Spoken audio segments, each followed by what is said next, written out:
Good morning. We'll call the meeting to order. This morning we are hearing about national security challenges and U.S. military activities in the greater Middle East and Africa as part of our ongoing posture hearings as we prepare for the FY21 budget. This is basically the presentation of the President's budget for these regions. And we have witnesses this morning, Ms. Catherine Wheelbarger, Acting Assistant Secretary of Defense for International Security Affairs. I think this is the first time we've seen you since the job change, so congratulations and welcome back. General Kenneth McKenzie, who is the commander of the U.S. Central Command, and General Stephen Townsend, who is the commander of the U.S. Africa Command. Welcome, all of you. Look forward to hearing from your testimony about the very important regions that you are responsible for. And I think the big challenge as we're going through this posture hearings is the sheer number of challenges. And, you know, AFRICOM sort of got a lot of attention here recently because as we focused on the pivot to Asia, the focus on great power competition, there was the notion that, well, what can we sort of not do anymore? And Africa popped up, mainly because I guess you're first in the alphabet for the blank slate review there. I don't think they did it that way, but you came up first anyway. But it did prompt a very interesting discussion about how the world is interconnected. And having just returned from a Codel to Africa a few weeks ago, the great power competition is alive and well on the continent of Africa. So when we're looking at how we meet the national security challenges we have to look at them in a broad geographical way. Russia and China are certainly very active in Africa, as we are as well. So how do we meet our interests there? And I know there's been a lot of interest in that subject, and we'll look forward to those comments from the members who asked questions about that. And obviously, Central Command has been the central focus for going on 20 years now, between Afghanistan and Iraq and various activities in the Middle East. It continues to be a challenge. And while we are focused on great power competition, that great power competition, of course, is present in the Central Command as well, but we also have to continue to be worried about the threat from violent extremist organizations.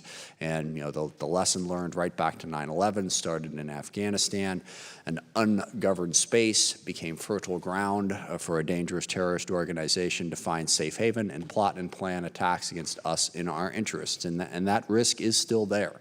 If we do not find partners in regions like the Central Command represents to deter those groups from forming, they will form, and they are still there.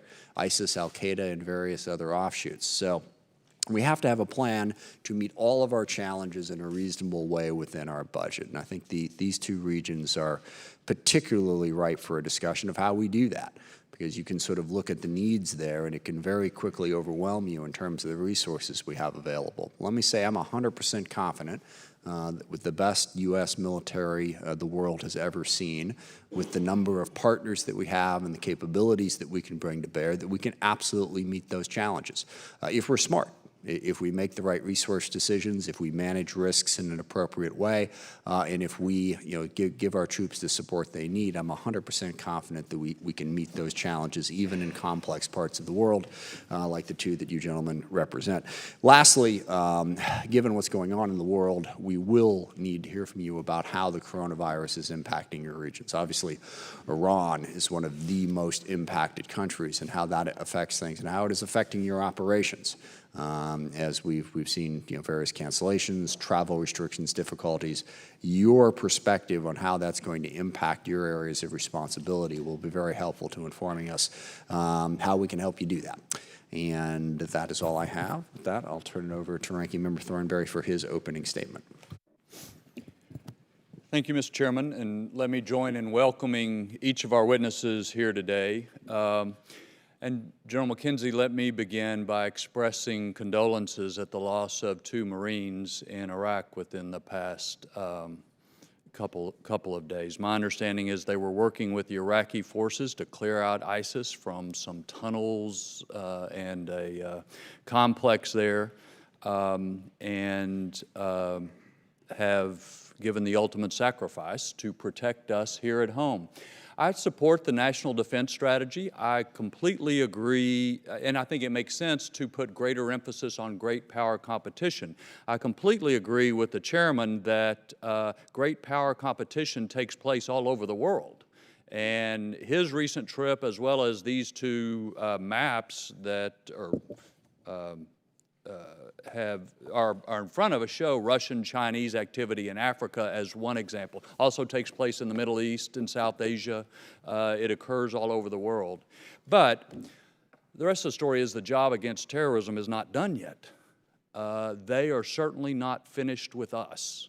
And we cannot wish it away and just presume that if we say peace has broken out, that they're going to leave us alone. And I think it's, we get focused on different issues as time goes on. I think it's an important reminder that every day there are men and women risking their lives to protect us here at home from terrorist threat. And that's true in Afghanistan, it's true in Iraq and Syria, and it's true in Africa, it's true in a variety of places around the world. And so as we talk about great power competition, I don't think we can forget the other issue, and we certainly can't afford to walk away from it. And in y'all's two AORs, that's particularly true. I yield back. Thank you. Before we begin, two quick programming announcements. We are again going in reverse order on our questions, so we'll start with me and Mr. Thornberry, and then we'll go in reverse order. Second, we have a classified hearing after the public hearing, so we will stop exactly at noon and head upstairs to 2212 for the classified portion of this hearing. And with that, I will turn it over to Ms. Wheelbark for her opening statement. Good morning. Chairman Smith, Ranking Member Thornberry, distinguished members of this committee, we are grateful for the opportunity to testify today.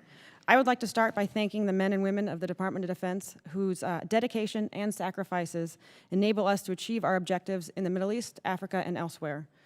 I would also like to recognize the strong collaboration and bipartisan support provided by this committee. As I said last year, as a former professional staffer on multiple committees in Congress, I understand that this is a vital institution, ensuring our military has the resources, oversight, and political legitimacy to succeed at the hard missions we give it. Congress is also helps ensure we have civilian control of the military, as enshrined in the Constitution and required for the preservation of our democratic values. So thank you for all you do. As you know, our approach to the Middle East and Africa policy is guided by our national security strategy and our NDS. Our overall goals are to protect the American people, defend the homeland, and promote prosperity and peace from a position of strength. As you have heard numerous times, our NDS directs the department to focus on near-peer competition while remaining vigilant in countering threats from rogue states like Iran and North Korea, and continuing to address violent extremist organizations like Al-Qaeda and ISIS. The need to address near-peer competitors requires us to make adjustments to our posture and avoid prioritizing near-term problems at the expense of building readiness and capacity for high-end conflict in the future. As we do so, though, we must also deter and confront current adversaries while avoiding miscalculation or escalation that would distract and undermine our national security interests.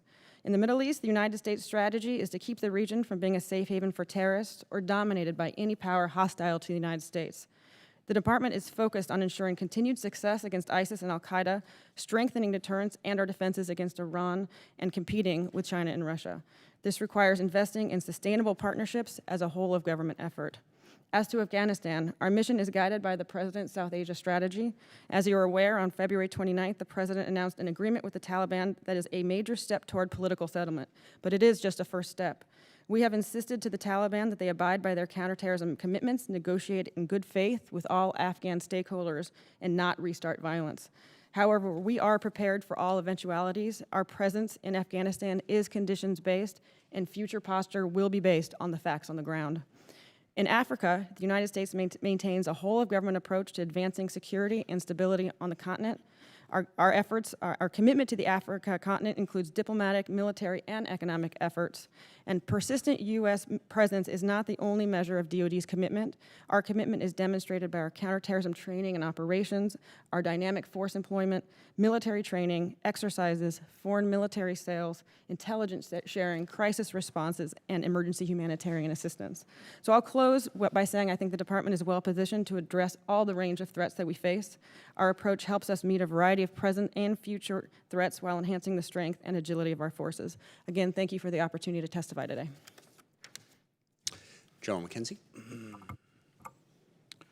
Chairman Smith, Ranking Member Thornberry, distinguished members of the House Armed Services Committee, thank you for the opportunity to testify here today. I'm proud to testify alongside General Steve Townsend from AFRICOM and Ms. Katie Wilbarger from OSD Policy. It's this partnership within DoD, across COCOMs, and between the interagency that ensures synchronized execution of the National Defense Strategy.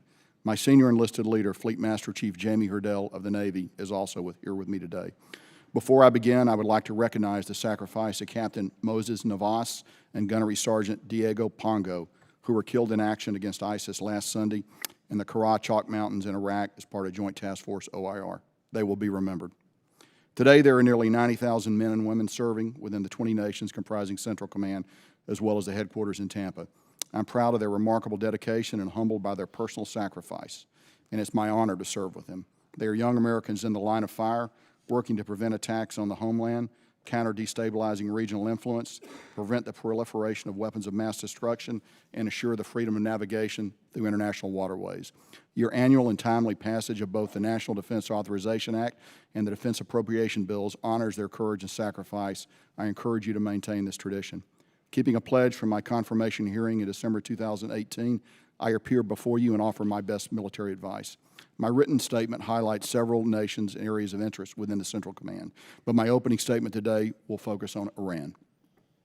The National Defense Strategy directs us to work with partners to deny the Iranian regime all paths to a nuclear weapon and to neutralize Iranian malign influence. This is no easy task. Iran is persistent and is growing its arsenal of ballistic missiles despite international condemnation. Iran remains the world's largest state sponsor of terrorism. Since May 2019, Iranian proxies and Shia militia groups in Iraq have increased attacks on U.S. interests and conducted scores of unmanned aerial system reconnaissance flights near U.S. and Iraqi security force bases. The Iranian regime has attacked or seized foreign vessels in the Gulf, sponsored attacks by Houthi forces from Yemen into Saudi Arabia, continued the export of lethal aid to destabilizing groups across the region, and carried out an unprecedented cruise missile and UAS attack in September against oil facilities in Saudi Arabia. In early January, Iran launched more than a dozen ballistic missiles in a deliberate attack against U.S. and coalition forces at 2 bases in Iraq. This state-sponsored missile strike crossed a threshold compared to previous attacks and has probably set a lower bar for future actions by the regime. While periods of decreased tension may provide the illusion of a return to normalcy, ample intelligence indicates the regime's desire to continue malign activities that threaten lives, destabilize sovereign nations, and threaten freedom of navigation, regional commerce, global energy supplies, and the global economy itself. At CENTCOM, we recognize that so long as the U.S. applies diplomatic and economic pressure, the joint force must be postured to deter Iran from employing the military element of power to counter our actions. Our presence sends a clear signal about our capabilities and our will to defend partners and U.S. national interests. Going forward, it is CENTCOM's objective to posture forces in the region with the operational depth to achieve a consistent state of deterrence against Iran and be adaptable to future Iranian threats. The FY 2021 DoD budget supports CENTCOM's ability to keep our forces agile, lethal, and adaptable. As we work with our partners to safeguard our mutual interests, we do so with the knowledge that we are stronger together. Key to building and maintaining regional partnerships is the authorization, the funding, and the employment of security assistance programs. Additionally, the National Guard State Partnership Program currently cultivates relationships and improves interoperability with 6 nations across the CENTCOM AOR, with more considering entry. Again, the FY 2021 budget supports building new partnerships and forming an enduring Middle East coalition. As CENTCOM continues ongoing operations, we appreciate the efforts of our DoD civilian leadership. We acknowledge the teamwork of the interagency and thank the members of Congress and your staffs, without whose consistent backing we would be unable to accomplish our mission. In order for America's armed forces to sustain all domain dominance, the Department requires your support as well as predictable, adequate, and timely funding. Mr. Chairman, Ranking Member, and committee members, thanks again for all you do for our troops and our families, and I look forward to your questions. Thank you. General Townsend. Chairman Smith, Ranking Member Thornberry, and members of the committee, good morning, and thank you for the opportunity to appear today. It's a privilege to be a part of and lead America's exceptional men and women of U.S. Africa Command, who are dedicated to protecting America and advancing her interests on the African continent. This morning, I'm accompanied by my State Department Foreign Policy Advisor, Mr. Russ Sheeple, and AFRICOM's new Command Senior Enlisted Leader, Marine Sergeant Major Richard Thresher. I'd like to take a moment to honor the memories of 3 Americans, U.S. Army Specialist Henry J. Mayfield, Jr., Mr. Bruce Triplett, and Mr. Dustin Harrison, who lost their lives in the service of our nation on January 5th at Manda Bay, Kenya. To their families, our thoughts and prayers are with you. Your loved ones died while protecting the American people from the very real threat of the Al-Qaeda and Al-Shabaab terrorist groups. I'm here this morning with my battle buddies and friends, Ms. Wheelbarger and General McKenzie, to discuss shared challenges and opportunities in our areas of responsibility while furthering joint force readiness. Africa overwatches a global crossroads with strategic choke points and sea lines of communication that are essential to global commerce and critical to U.S. operations in the world. Our future security and prosperity rest on our strategic access and influence in Africa in times of crisis. U.S. Africa Command is engaged in an ongoing blank slate, now COCOM review. In concert with the Department of Defense, we've developed a prioritized list of objectives and actions to protect the homeland and secure our strategic interests in Africa while focusing the American taxpayers' investments in the right areas. Africa is key terrain for competition with China and Russia, who are aggressively using economic and military means to expand their access and influence. I believe Africa offers America a competitive edge over China and Russia, and we should take advantage of it. We will grow more efficient to contribute to higher defense priorities and refocus resources to global power competition. But we cannot take pressure off major terrorist groups like ISIS and Al-Qaeda. These groups and many others remain an inconvenient reality in Africa. While we should not try to confront each one, we should remain resolute in confronting those who threaten American interests in the region and the American homeland. Today, AFRICOM does that using a very light and relatively low-cost footprint by supporting African and international partners who are leading these efforts. In my first 8 months on the job, I've learned that small investments, a few troops and a few bucks, can go a long way and make a real difference in Africa. Our whole-of-government and partner-centric approach acts as a force multiplier to address Africa's many complex challenges.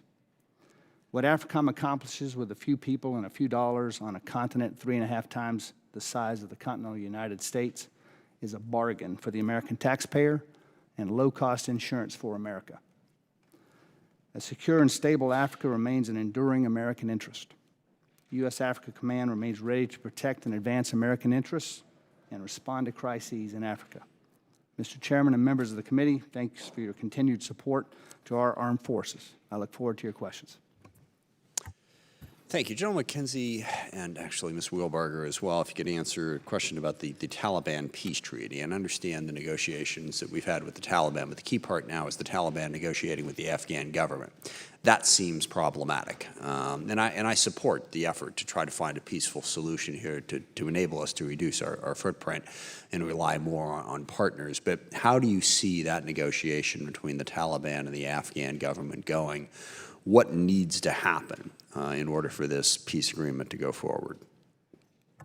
I'll begin recognizing this is largely a State Department lead and my colleagues in IPSA as well. But from our perspective, from the Secretary's perspective, as he said, the peace agreement is not perfect, but it is a good first step, and the intra-Afghan dialogue is a key component of that. We do have suggestions as late as this morning before I left that there might be somewhat an offer from President Ghani to provide some prisoner releases. That is a basic part of the initial agreement between the U.S. and the Taliban. That was not part, the Afghans were not in that piece of, the Afghan government was not a piece of that part of the agreement. But I do think we might have actual successful good faith efforts, as maybe even today, that will get the intra-Afghan conversation started. Okay. And General McKenzie, how is it affecting operations at the moment? Sir, thank you. The Taliban need to keep their part of the bargain, and they are continuing attacks. Those attacks are relatively low in scale. They are not directed against coalition forces. They are not occurring in city centers. They are occurring at isolated checkpoints, but those attacks are occurring, and they are not consistent with the movement toward a negotiated settlement, and they are not consistent with the undertaking they made. Thank you. General Townsend, focusing on West Africa in particular, I was alarmed when I was there at the the growing threat from the violent extremist organizations in the region. Burkina Faso, Mali, and Niger, to varying degrees, their governments are all under pressure. There are portions of their country that are increasingly outside of their control. How do you see that fight going in those three particular countries, and what do we need to do to stop the spread of those groups? And I guess the other question would be, where do you see the risk that those groups will use those safe havens to plan larger operations? Chairman, in West Africa and the Sahel region, I think that the Western and international and African efforts there are not getting the job done. ISIS and Al-Qaeda are on the march in West Africa. They're having success, and the international efforts are not. So why is that? I think that there's, the African partners there don't have a lot of capacity or capability. There's a lot of Western assistance going in there, European-led, French-led, and European-led with the U.S. in support. I think it's insufficient and it's uncoordinated. I think the French and the Europeans have recognized this, and they're taking steps to make it better coordinated. And those efforts might actually be sufficient if they were better coordinated. If we don't turn this around in West Africa, I think it becomes a growing threat in the region. I think the threat will begin to impact on the littoral states. It's already started to reach the northern fringes of the littoral states. I think that Europe can and should do more before America should do more in this part of the world. I think the problems that manifest from West Africa will manifest in Europe before they manifest in America. But I do believe that if ISIS can carve out a new caliphate, or Al-Qaeda can, they will do it, and they will attempt to do it in West Africa. Thank you. Mr. Thornberry. Let me just, follow up on the chairman, really. And General McKenzie and General Townsend, would each of you give us a thumbnail sketch of the terrorist threat in your AORs? I know we'll have more detail when we go to classified setting, but I think it's important for all members and the American people to know, is this threat still there? Kind of what's it look like? How's it evolving? That sort of thing. Thank you, sir. I'll begin and go from east to west. So in Afghanistan, the principal threat that could threaten our homeland or the homelands of our allies and partners is either ISIS-K or elements of Al-Qaeda. Both of those forces are under considerable pressure now from us. They're pushed up into the east of Afghanistan. If unrelenting CT pressure is maintained, it is likely they will find it very hard to achieve a degree of coordination necessary to attack us. We believe that if that pressure is relieved at some point in those ungoverned spaces, they would regain that capability. So that's one thing. The next thing I would note is the Taliban actually does not entertain attack plans against the United States. They're a regional entity. There are good reasons why have been conducting operations against them, because of the fact they host two other organizations that actually have sworn to destroy us. But the Taliban themselves are not poised or have any background of attacking, certainly not attacking our homeland. I would tell you in the far west end of the theater, in the Idlib pocket, there are remnants of Al-Qaeda and remnants of ISIS that do entertain attack plans against us. They're being compressed right now. It's hard for them to generate those attacks at the moment because of the conflict that's going on out there. And that conflict, while it does have the effect of limiting their ability to operate against us, is also going to have profoundly horrific humanitarian outcomes in the western part of Syria. So we watch that carefully. In the south, in the Arabian Peninsula, AQAP still has visions of attacking the United States. They are under pressure and find it hard to realize that.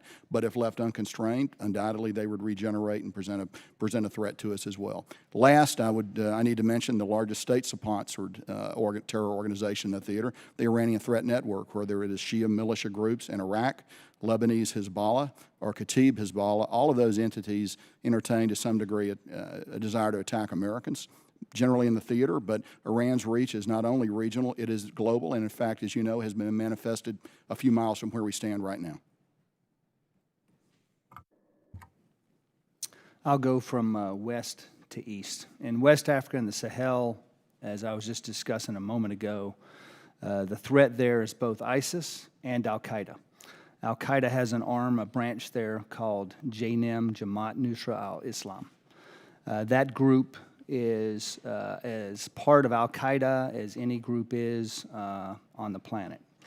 And they are a growing threat there. And what's an interesting dynamic that we see in West Africa that we don't see in other parts of the world, there Al-Qaeda and ISIS cooperate with one another. I can't really explain that, and I've been asked before if I thought that might be something new that we would see growing. I don't think so. I think it's a local phenomenon that these folks have grown up with each other, known each other all their lives. One joined one gang, one joined the other, and so they cooperate with one another.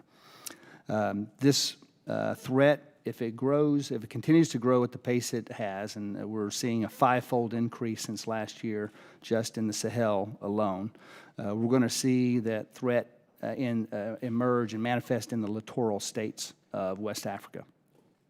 I think unchecked, this threat becomes a threat beyond the region. Moving to the north, we have ISIS there in Libya. That threat has been significantly reduced, and we are keeping close watch on that to ensure that it stays that way. And we've been able to do that with work with both sides of the Libyan civil war. They have both supported our counterterrorism efforts there. Moving to the east, there's a small presence of ISIS in Somalia and East Africa, but it's not a great operational concern, but Al-Shabaab is. Al-Shabaab is the largest and most kinetically violent arm of Al-Qaeda. And they are a serious threat to not only the Somali people, but the entire region. As one example is a recent attack in Kenya. Another example is their threats to embassies in the region outside of Somalia.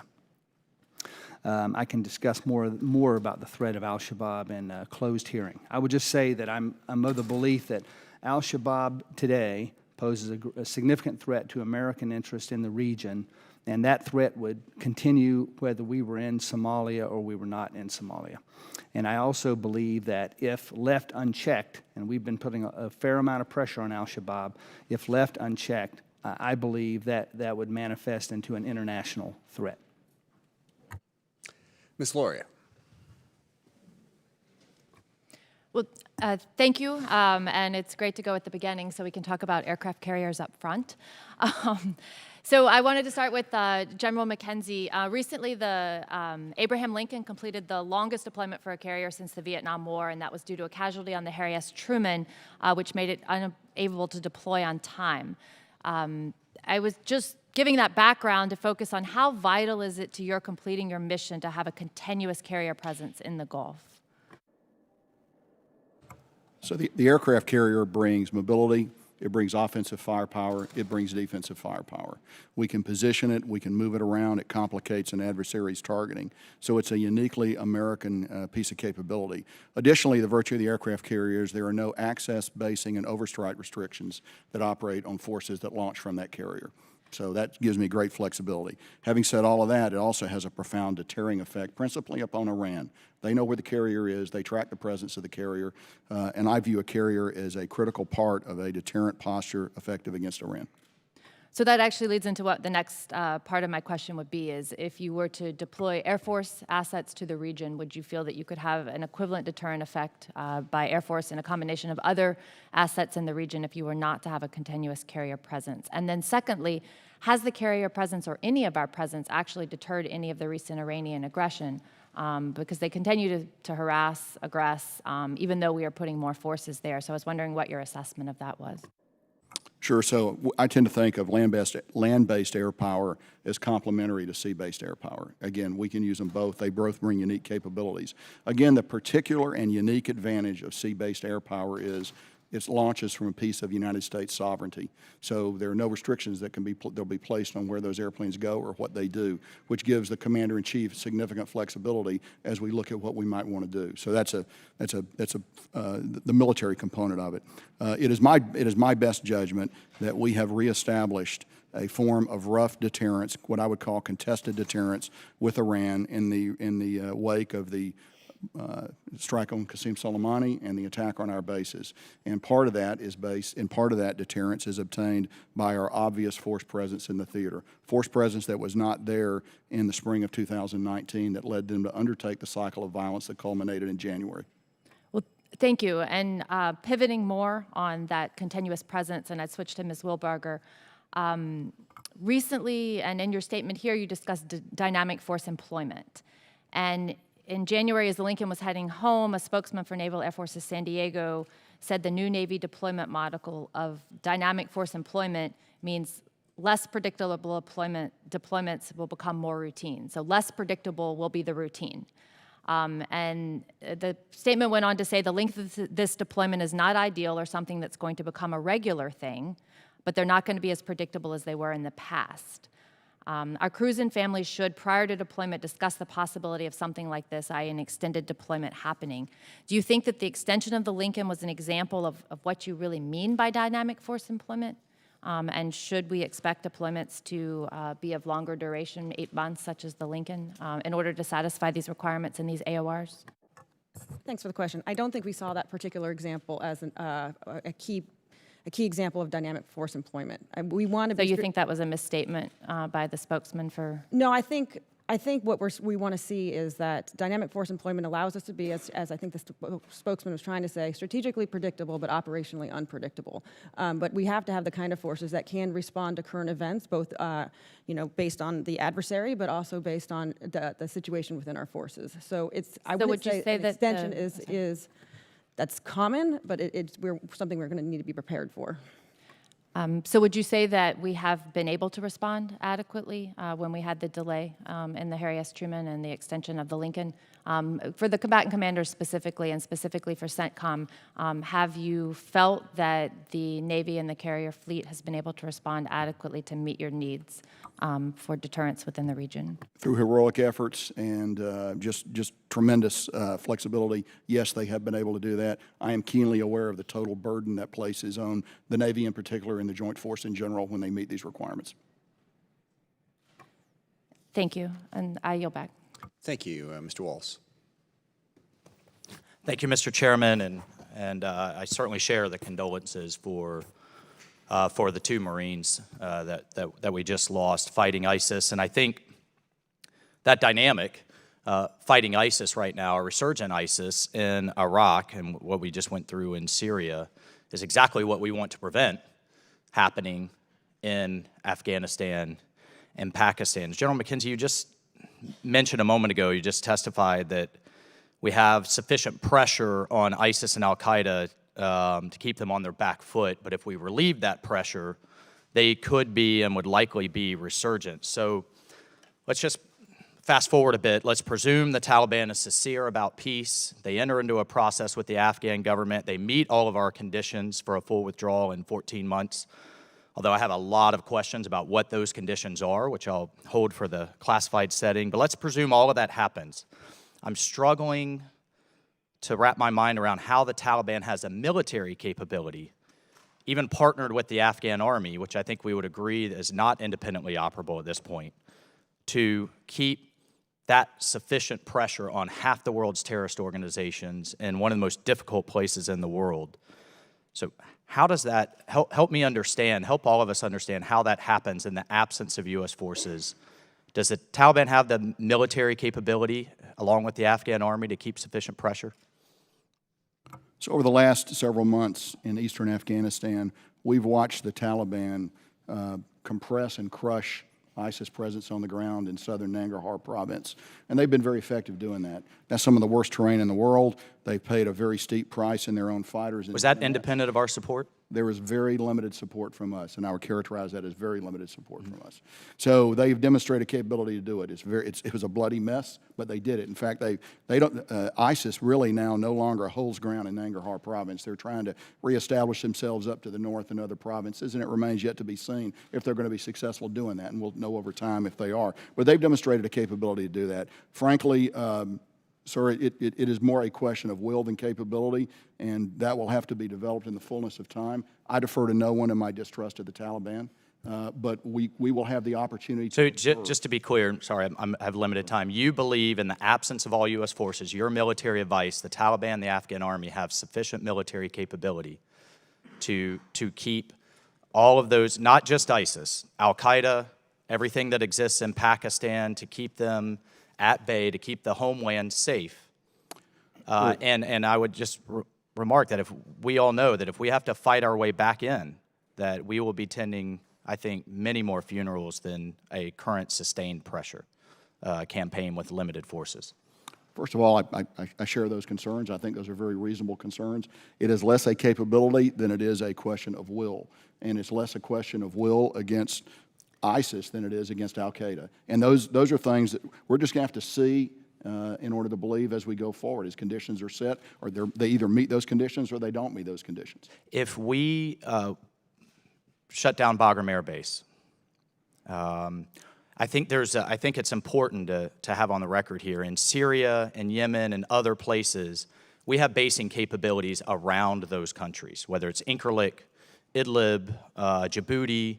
What do we have around Afghanistan? Should those presumptions, should they not have the capability, the Taliban and ANA, what other bases do we have in terms of a plan B to be able to conduct operations into Afghanistan and the FATA or the Western Pakistan?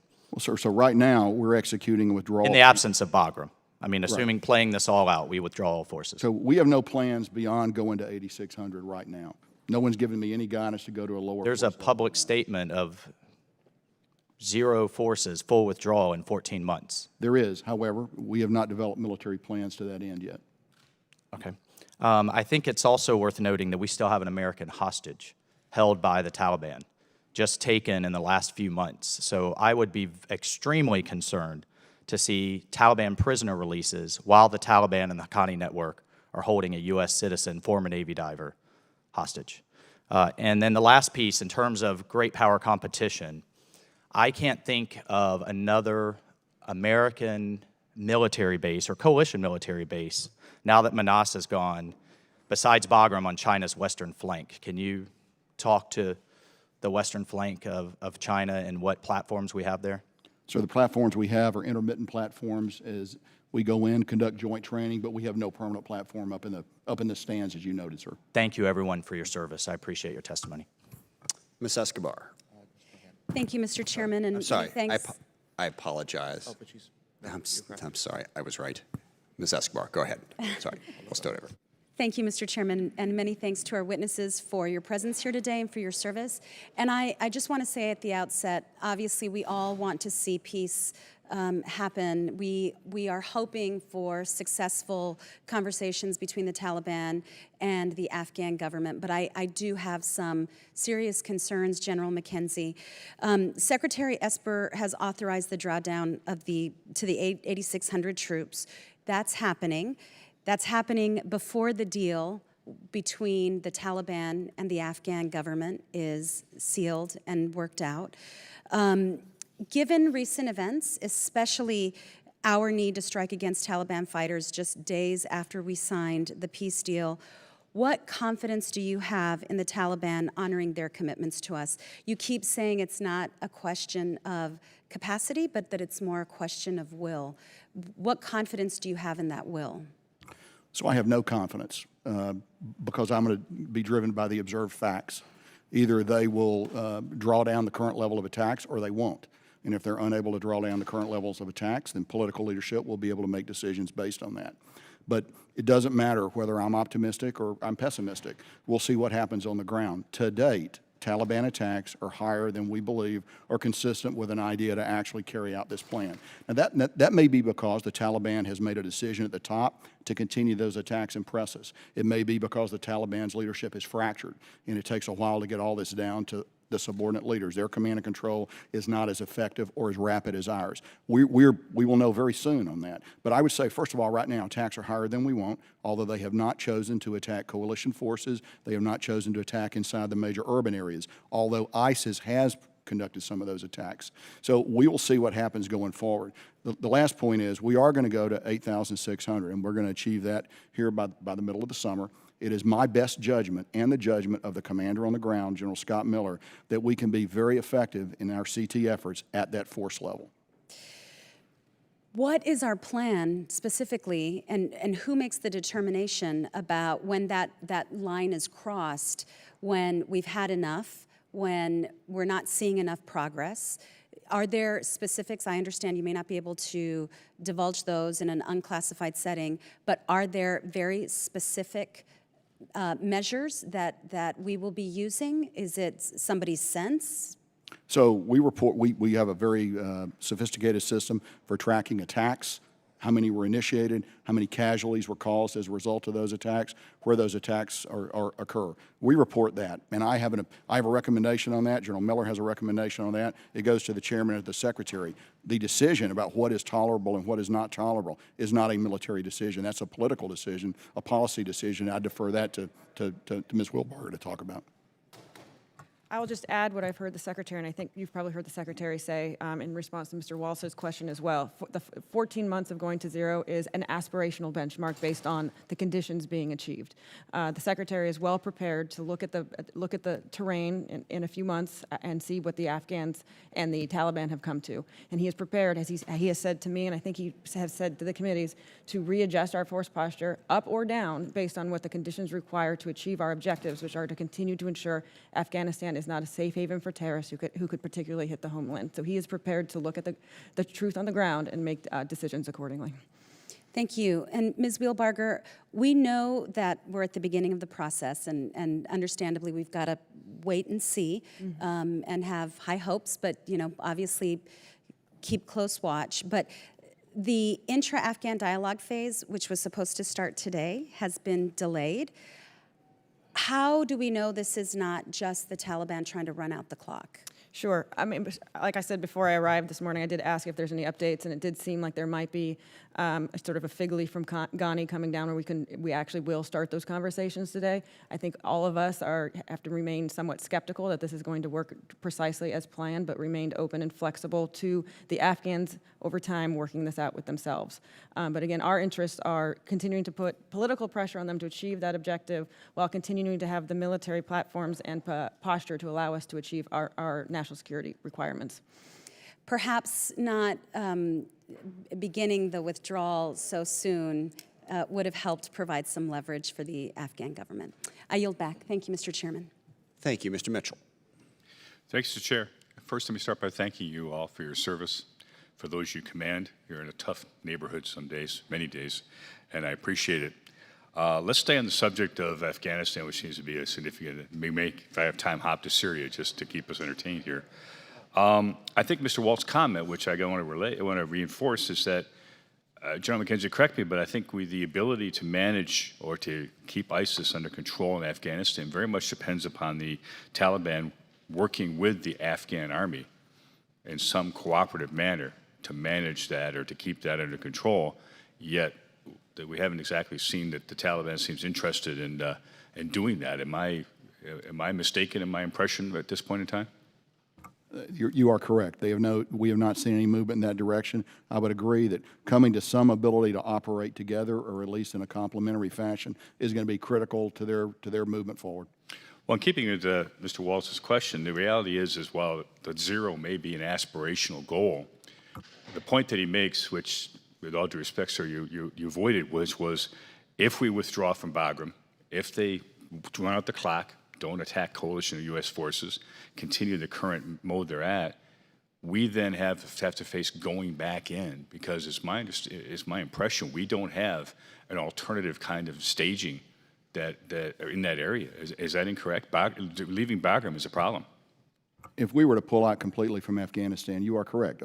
We've looked at all kinds of over-the-horizon options, and none of them are particularly good. Back in 2001, 2002, it was very difficult to get into Afghanistan in the first place. Those problems would present themselves again, so I acknowledge that. The only point I would make is, and again, I emphasize, I'm not optimistic or pessimistic. I'm just going to be driven by the facts here as we see it.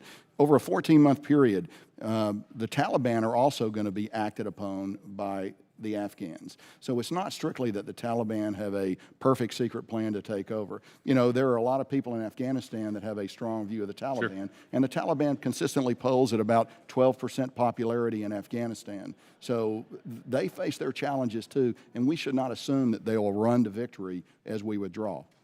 Ms. Wilbarger, if you could relay, I think, to Secretary Esper, and maybe you could, if you get a chance, relay to the Secretary of State.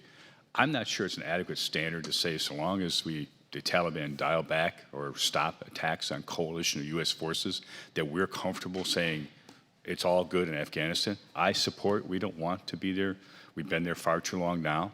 But the idea that so long as you don't bother us, we'll go away and hope you don't bother anything in the future is let me put it this way. I told my management staff when I ran a company, hope is not a plan. It's the last step before desperation.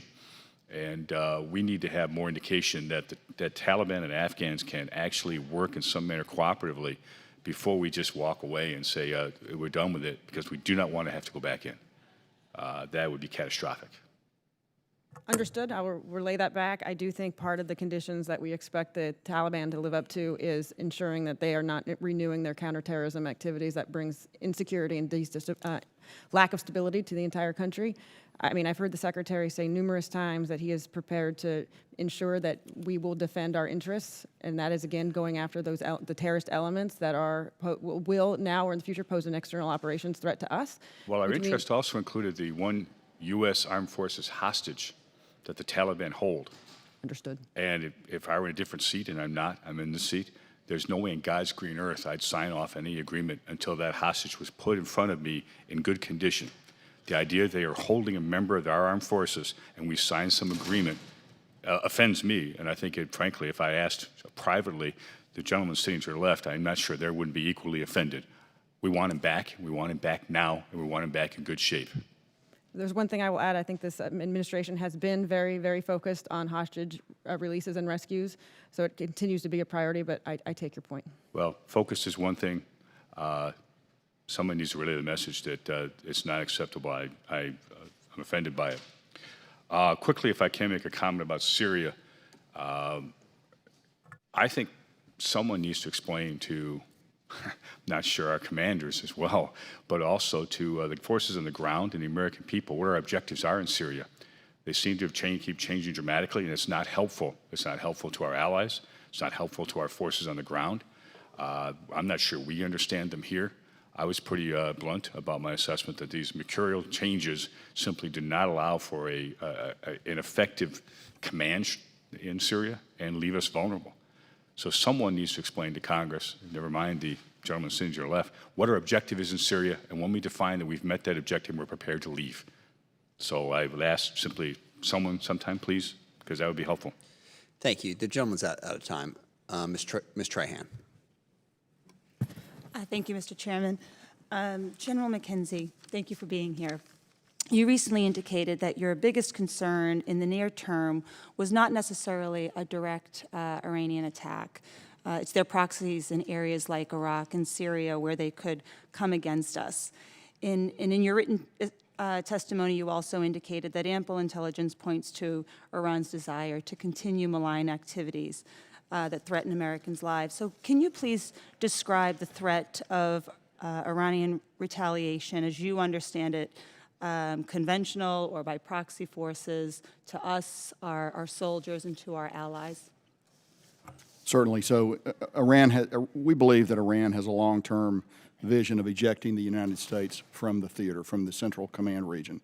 And specifically, the place where they'd like to see that first would be in Iraq. That's the place that they would like to start. So they would believe they can apply considerable pressure on us, raise the level of pain high enough so that would come out. They have a lot of tools to do that in Iraq. They have a large Shia militia group there, numbering in the tens of thousands, that is responsive in varying degrees to Iranian control, but nonetheless, they hold everything from explosively formed penetrators, which killed a lot of people in Iraq in the 2007-2010 period, to large rockets and precise missiles that they could employ. The Iranian desire, I believe, would be to try to do that in a manner that's not completely attributable to Iran. they may be wrong in making that guess because we're pretty confident we can determine attribution. But what we've seen are a number of attacks at the U.S. Embassy, some as recent as just less than 2 weeks ago. Rockets fell very close. Rockets have fallen inside the embassy compound. We have a variety of things that we do to protect ourselves, and we've been good so far in doing that. That luck's not going to hold out forever. And at some point, the degree of Iranian command and control over those Shia militia groups may be tested. I have always said that Iran can certainly direct attacks in Iraq. Iran may not be able to prevent attacks from occurring in Iraq. And frankly, the fact that Qasem Soleimani is no longer there to tie it all together makes it a little more difficult for them to affect command and control, even though I think the threat is less with his death. Sure. So, thank you. So, as we draw down troops in Afghanistan, I'm wondering: are we expanding our military footprint in the region? Are we reshuffling troops? And I ask because I'm concerned with force protection, but I'd also like visibility into what our troop presence is going to look like, or as you project it through the year. Certainly. So we are on a glide slope to draw down to 8,600 in Afghanistan. Yep. We'll reach that goal by the middle of the summer. We will have, in my judgment, adequate force protection for those forces that remain there. On the other end of the theater, in Iraq, we've got around 5,000 U.S. forces there. Got a number in Syria, and I'll be happy to talk about that in the closed session in just a little bit later. But we believe that in general, we have adequate force protection measures there. We are also in the process of bringing air defense systems, ballistic missile defense systems, into Iraq in particular to protect ourselves against another potential Iranian attack. So we will look at those. I balance those two active theaters all the time. Now, there are other forces, obviously, in the theater as well. Over the last few months, as you know, we've brought forces into the Kingdom of Saudi Arabia, both to assure them and to add operational depth to our force presentation against Iran in order to deter them. Our buildup at Prince Sultan Air Base, or PSAB, is indicative of that. The beauty of that base is it is out of short-range ballistic missile range of Iran, but yet is close enough for our various types of fighter attack aircraft to operate out of there. It is well defended and provides significant additional depth in the theater. We talked a little bit earlier about naval presence in the theater.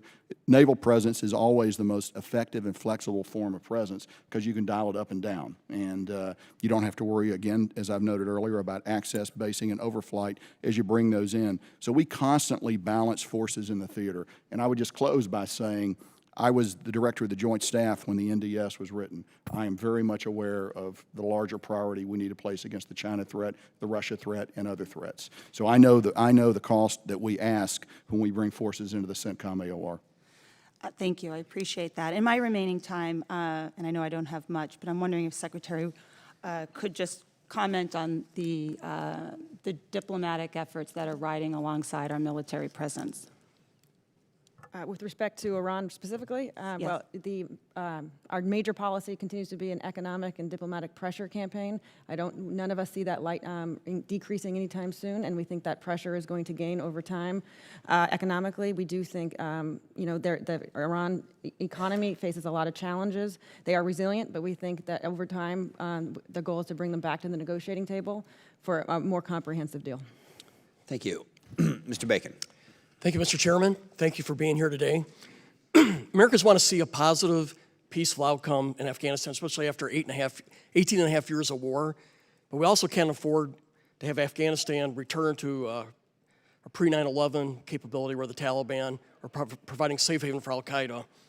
I think today we have a minimal presence there at a cost that's much less than what we've had in years past. However, if we withdraw and the Taliban find themselves dominant in Kabul, provide safe haven again, I think it'll be a much higher cost later. So those are some of my concerns. So my question to General McKenzie is, what evidence do you have that the Taliban have severed their close ties or alliance with al-Qaeda?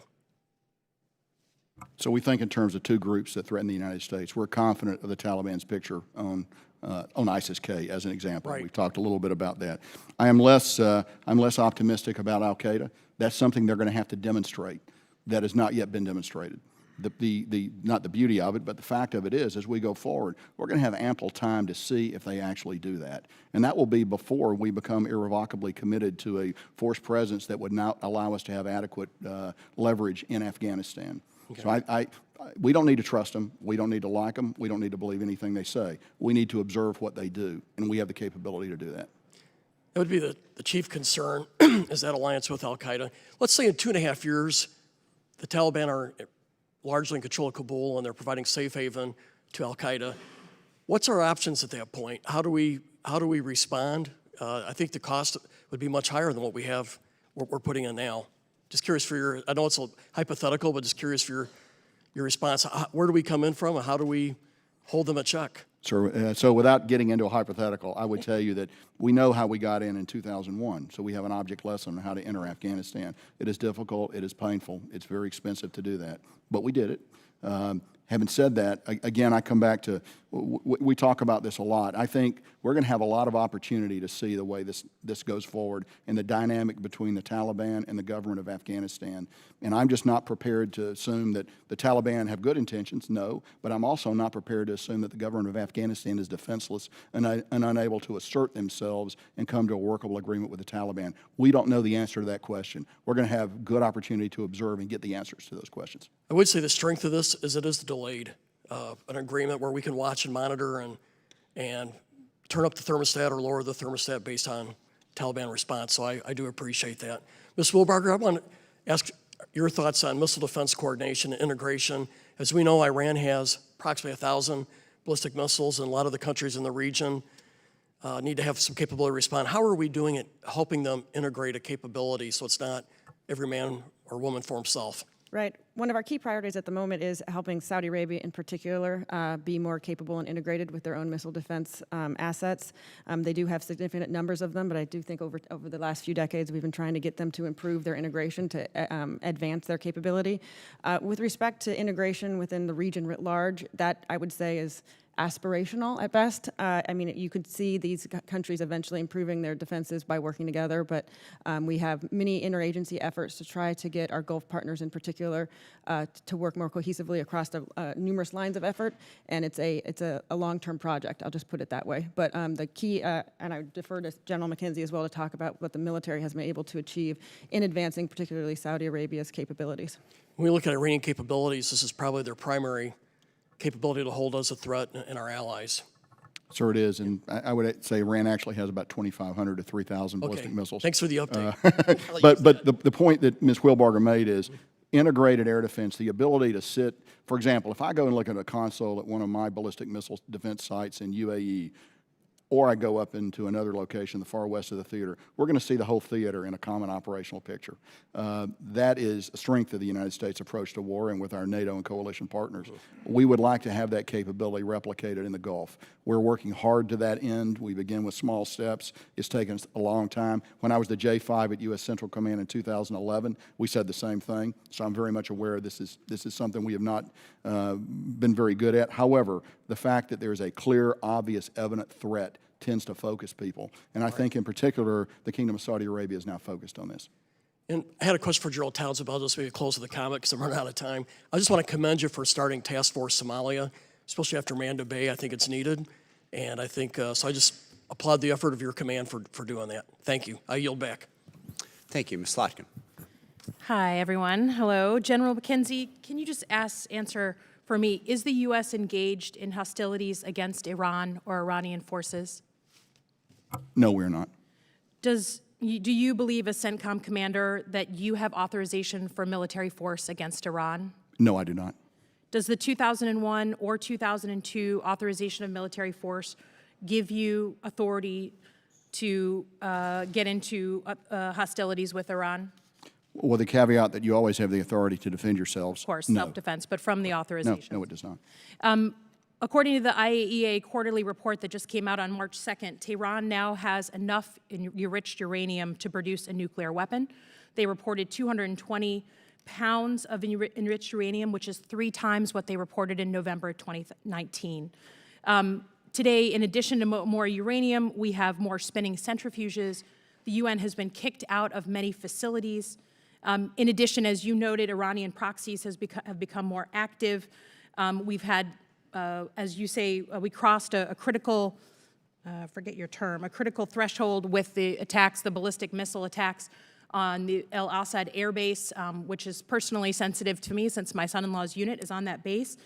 Are we more or less safe as a country from Iran, and are our allies more or less safe than a year ago? So I think I would go from the period of the exchange in early January. I think since then, we have established a rough deterrence. Just from a year ago, though. I mean, your best military, I respect your best military advice. In terms of a force protection matter, our allies in the region, ourselves, our partners, when you look at Iran in totality, particularly the nuclear file, which we know is the existential threat, are we more or less safe? Are your forces more and less safe in theater? So I would say we are more safe in theater now, because last spring there weren't many forces in theater. And the fact that the force density was so low was a major part of the Iranian calculus to act out in the kinetic sphere. I think that by the posture we have established in the theater, really beginning since May of last year, they are far more constrained than they were a year before then. So yes, I believe we're safer. From the nuclear threat, are our allies and partners more or less safe from a year ago? I would defer to Ms. Wilbarger on the nuclear threat. I'll take that. I want to ask a couple of questions on Iraq and Syria. We did lose 2 Marine special operators. My understanding is it took 6 hours to get to these guys.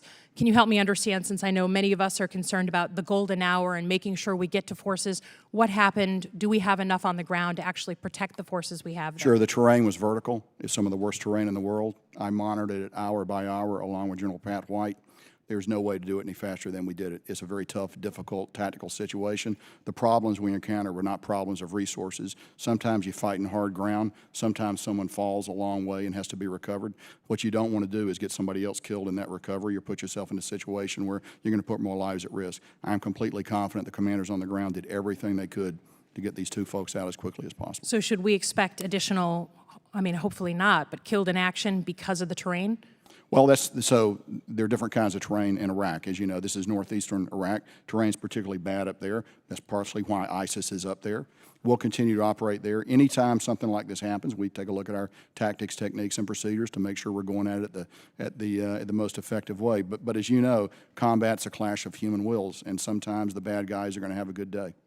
Can you tell me, there are reports in Syria of drones dropping mortars and grenades on our troops near or around oil fields. Can you help me understand what's happening there, and do we have adequate force protection? Sure. So we have reports, I don't think as many as are in the NPR report, but yes, people work Group 1 UASs, which are the small UASs. They'll try to find a way to carry an explosive and fly it over either, not necessarily us alone, but the Russians have had some significant casualties in this regard, as of other nations that are operating there. So yes, it is a problem. We look at it very hard. It's one of my highest priorities. Who's operating those drones?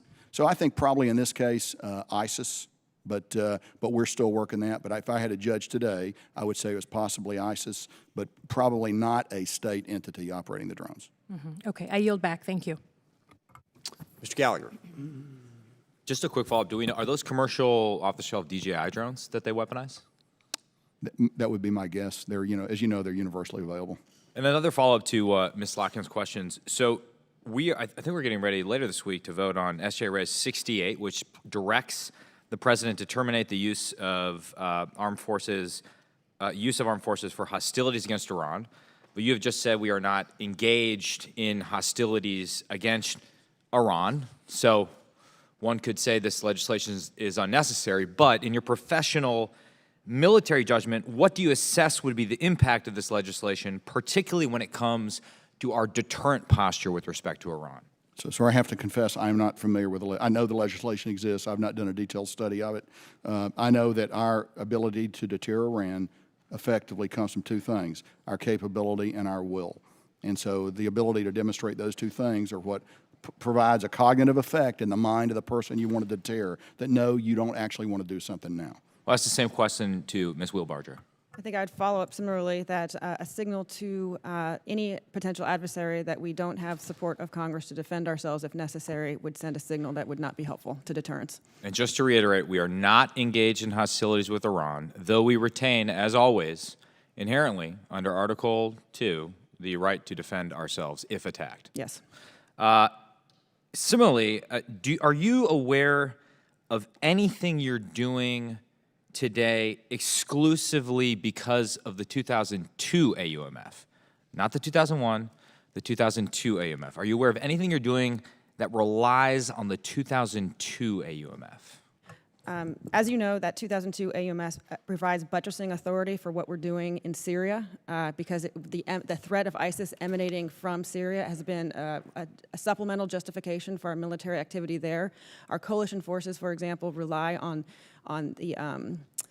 the defense of Iraq for their justification, so it's a mutual sign that we see the threat from ISIS from Iraq. I will say that I think the notification you all received on the Soleimani strike did include an additional 2002 AUMF justification for domestic legal basis. At the time, we got vague assessments about perhaps some detentions we have relying on 2002 AUMF. For the record, I disagree with that. I'm with you on opposing an attempt to undermine our deterrent posture with Iran, and I think that legislation is unnecessary. I think it's far past time for us to repeal the 2002 AUMF. I think it's doing no work at all, and it'd be a good matter of congressional hygiene when it comes to war powers. But that's a debate for another day. Quickly, I know we've had a lot of discussion about Afghanistan. General McKenzie, in the PB21 budget request, it looks like the request for Operation Freedom Sentinel is $14 billion. While the request for enduring OCO requirements is $28 billion. So to clarify, if all U.S. service members left Afghanistan, would that $14 billion go down to zero, while that $28 billion would stay roughly the same as other forces stationed within the CENTCOM AOR would continue to conduct CT operations?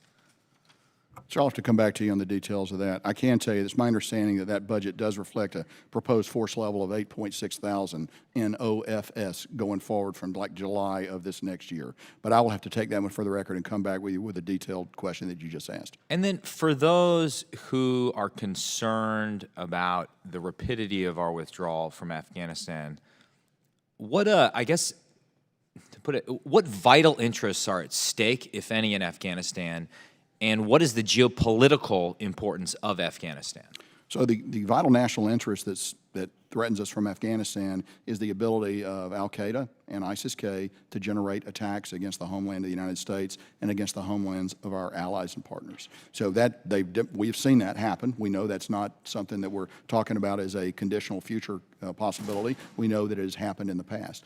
The best intelligence estimates tell us that if we do not maintain pressure on those two entities, that in a period of time, and you can say a year, you could say 2 years, you could say somewhere in between, they're going to generate the ability to do external attacks again, and that will manifest itself here in the United States. That is a vital national interest. And then finally, and most broadly, and I only have 25 seconds, I know no theater commander is ever going to argue for less attention and resources, but do you understand the basic premise of the NDS, which is that because China is the pacing threat, Indo-PACOM is the priority theater, not CENTCOM? I was the Joint Staff J5, Director of Strategic Plans and Policy, and the Director of the Joint Staff during the creation of that document. I was present at the creation. I'm intimately familiar with it. A great title for a memoir. It is. Thank you. Ms. Torres-Small. Thank you, Ms. Chair. Thank you, Ranking Member, and thank you all so much for your service.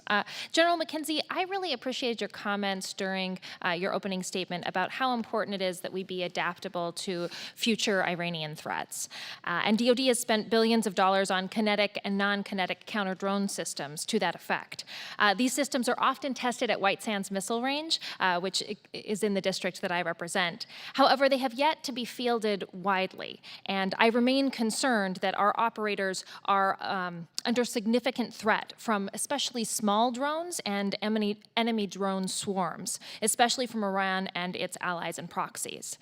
Is it accurate that your command is experimenting with new and more effective counter-drone capabilities that utilize artificial intelligence and autonomous systems? We aggressively pursue anything that will improve the capabilities, particularly against those Group 1 and 2 UASs, as you mentioned. That is one of the things that worries me the most in the theater every day, is the vulnerability of our forces to those small UASs. And specifically to the question about AI and autonomous So systems? I am aware of some experimentation on that. I'll have to come back to you on more details on that. Okay, I we'll would take tell that you for the that record. we have a very broad set of joint requirements to drive that, so it's possible there's something there. We'll take that for the record. It's Certainly. my understanding there's been specific testing at Wismar, so I'd love to look into that further. And I'll submit this question to the record as well, but can you please provide us a plan for FY21 that would enable us to accelerate the efforts that you are taking? Absolutely. I'd be delighted to do that. Fantastic. And are your command's needs for effective counter-drone systems being met currently? I'm convinced the system is generating as much as it can. The Secretary and I have talked about this. I own a lot of the systems that are available across the entire United States inventory. I am not satisfied with where we are, and I believe we are at great risk because of this. Fantastic. And so you're also exploring options that we do not currently own, correct? That is correct. We're open to anything, and a lot of smart people are looking at this. We're not there yet, but I think the Army having executive agency for this will actually help in a lot of ways. It will provide a focus to these efforts. So this is a significant threat. Thank you so much. Switching over to Africa briefly, it is estimated that over the next decade, 7 out of the 10 of the world's fastest growing economies will be in Africa. Against the backdrop of tremendous opportunity on the continent, China has ramped up its engagement. And this was distributed to all of us. I think it's a pretty clear example of China's ramped up engagement.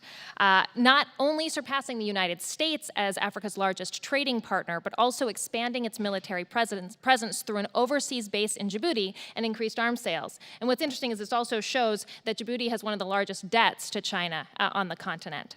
So General Townsend, is it accurate that strategic investments in development and diplomacy support defense to demonstrate that the United States is a better partner for developing countries than China? Absolutely, they do. We work at AFRICOM, we work every day and hand in hand with our diplomatic partners and our development partners.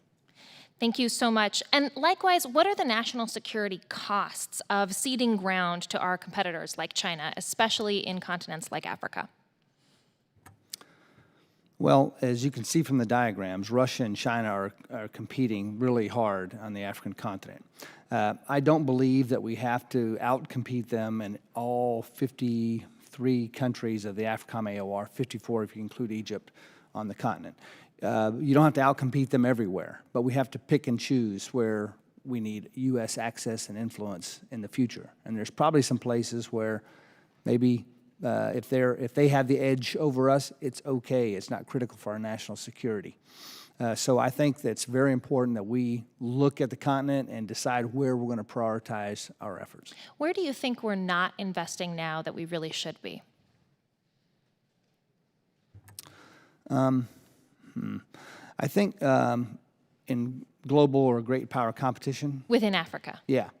I think we're appropriately focused right now, and the whole point of this blank slate or COCOM review that the Secretary is running with the entire department is to focus all of our efforts more at global power competition than we have been in the past. So I think we've got the right focus. Okay. And I can take that for the record if you want to supplement any specific locations. Sure. Thank you. I yield the remainder of my time. Thank you. Mr. Byrne? Let me follow up on that last line of question, General. You said we need to prioritize. What would you say the priorities are? Well, the Secretary of Defense has given me clear guidance. First is to maintain our U.S. ability to implement our war plans in the world. Second is to compete with China and Russia. Third is to focus on the violent extremist groups that threaten U.S. interest and the U.S. homeland. And fourth is to be prepared to respond to crises on the African continent. So those are my priorities from the Secretary of Defense. They're clear, and we're working through how we adequately ensure those are adequately resourced. Well, maybe I misunderstood what your answer was before. I thought you were talking about priorities with regard just to trying to measure up in the competition with Russia and China. Are there priorities that you have within that? There are, and they basically revolve around ensuring we have access and influence in selected parts of the continent, and I'd prefer to take the rest of that in the classified session. Okay, fair enough. But let me just follow up one more. If you need to say this is classified, well, it's fine. Do you feel like that you have the resources that you need to meet those priorities? Today, I think AFRICOM is adequately resourced to do what we've been told to do. Okay. Let me ask you about, and maybe you're not the right person to ask, but I'm just asking anyway. Where are we on Libya right now? I'll defer to my colleague from the Department of Defense. Okay. Yes, if I could just respond to your previous line of questioning real quickly, I just want to highlight that our overall competition with Russia and China on the continent is a whole of government effort, more than just the military tool. We are looking, and we have Prosper Africa, which is a White House-driven effort to increase economic activity from our private sector in Africa, find ways for the African economies to adjust better to sort of private sector entities in the Western model and less just the sort of predatory funding that the Chinese provide, as well as supplemented by diplomacy and development aid. So we do have a very strong whole of government effort that prioritizes more than just the military component. I lost your second question. Libya. I'm sorry. Libya, yes. We are very concerned with events in Libya. Obviously, it's a location of numerous other powers competing with each other. You see Russia, you see Egypt, you see Turkey. Our overarching strategy is to continue to be able to address the terrorism threat that we see there, and I think we can effectively address that while bringing diplomacy to bear to bring both sides of basically the civil war together, recognizing that the military tool in Libya needs to be part of a functional government and not actually running that government. So we continue to work with sort of both competing factions and also try to call on other powers to not continue to destabilize and ignore arms embargoes that are in place. Have things gotten worse or better in the last year in Libya? I would assess they've gotten worse. Yeah. What are we doing about that? Well, we are, again, our number one priority for us is the counterterrorism effort. Number two, with respect to the ongoing strife, it's a diplomatic-led effort from our State Department colleagues, trying to work with our European partners as well to bring the conflict to an end, given, as I think General Townsend said earlier, the threat emanating from Northern Africa is most acutely a European challenge, but we are very cognizant, especially from the Department of Defense's perspective, of what we see as sort of Russian encirclement in the Eastern Med, and it's something that is complicating and a challenge. With 1 minute and 10 seconds left, can you tell me where we are in Yemen? Yemen, yes. Once again, the U.S. is trying to support our diplomatic colleagues at the State Department and the UN, led by Martin Griffith, in his efforts to bring those competing forces together.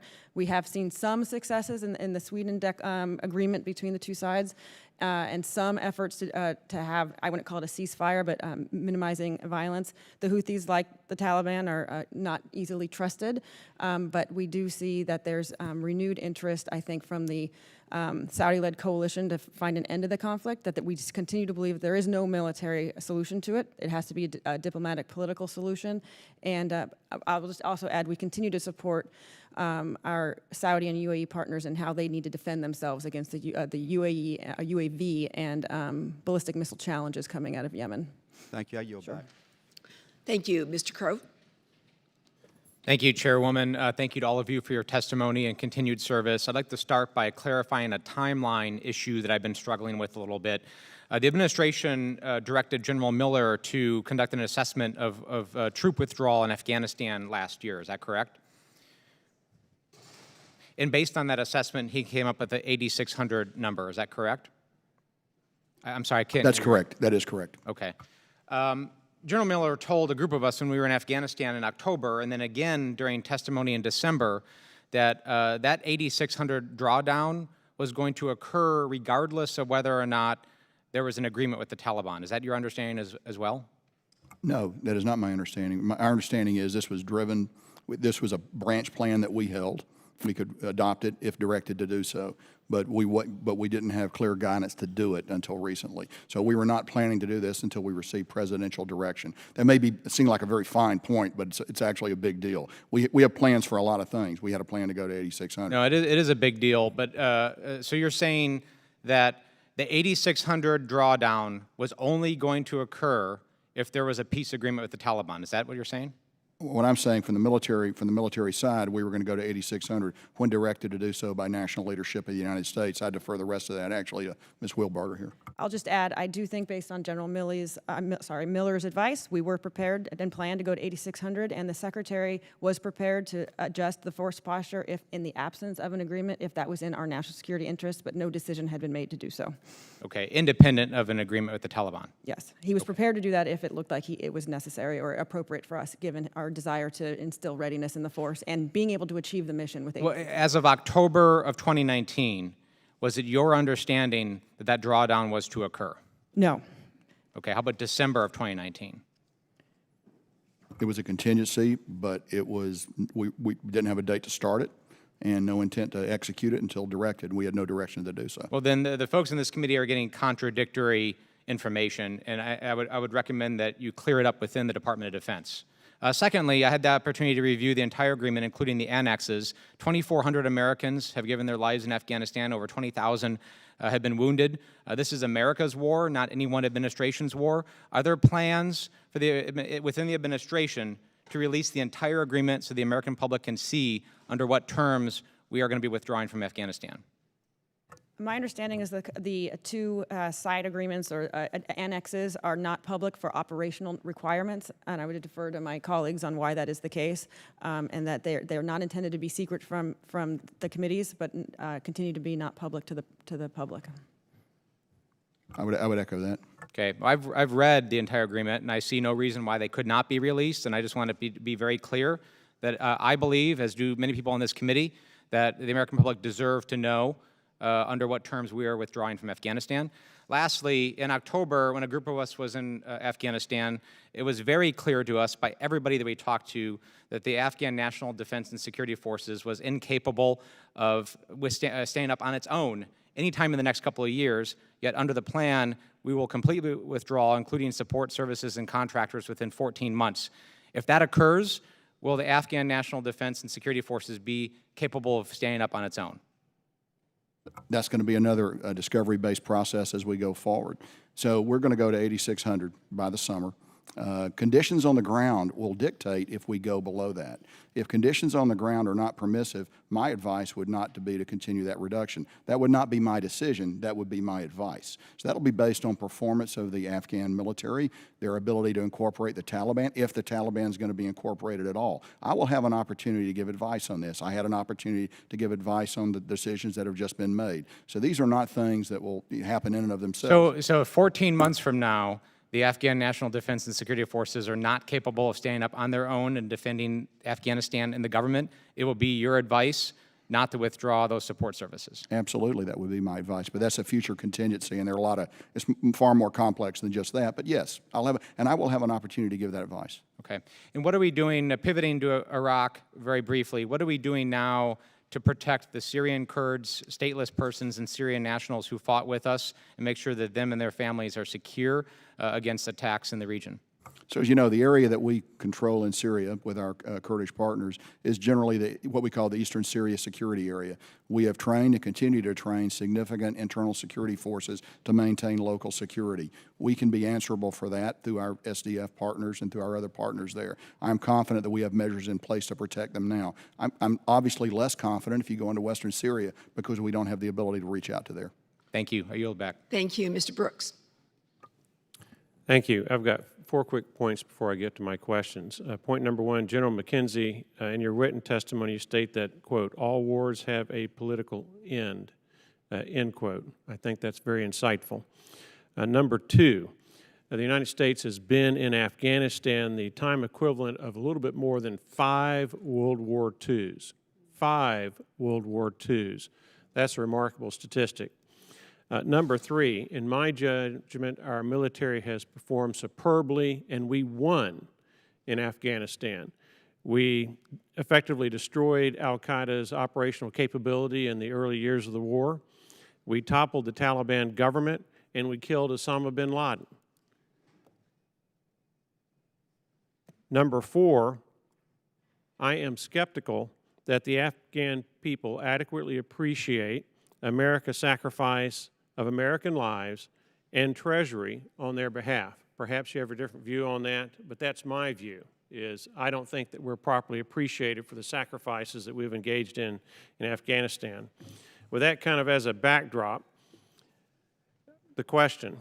The text of the Afghan peace agreement appears to commit the United States to withdrawing its forces within 14 months, subject to conditions on the ground. General McKenzie, why was 14 months chosen? That I would defer to the negotiator to arrive at that point. I cannot answer the question why 14 versus 13 versus 22 months. I do not know the answer to that question, sir. Does 14 months allow America to withdraw its forces and equipment from Afghanistan safely?